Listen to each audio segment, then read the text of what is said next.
From Delhi and আমি এখানে প্রথমে এয়ারপোর্টে নেমে T1-এ নেমে আমি চলে গেছিলাম মেট্রো করে ISBT যাওয়ার রাস্তায় হজ খাসে নেমেছিলাম, চেঞ্জ করে ইয়েলো লাইন করে আমি নেমেছিলাম কাশ্মীরি গেট।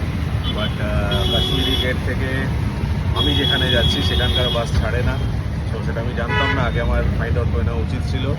সো এখন আমি একটা অটো করেছি, অটোতে করে যাচ্ছি হচ্ছে সারাই কালে খাঁ, সেখান থেকে ছাড়বে আমার বাস।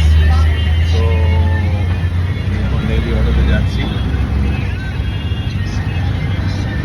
মেট্রো স্টেশনের ভেতরেই এক জায়গাতে খেলাম একটা ভেজ প্যাটিস, কর্ন মশালা আর একটা নেসক্যাফে জুস, ভালো ছিল। তো দেখছি কতক্ষণ লাগে এখান থেকে, অ্যাটলিস্ট 15 মিনিট তো লাগবেই। ওয়েদার খুবই ভালো, এখানে বৃষ্টি পড়ছে। ওকে বাই, আবার আসছি একটু পরে।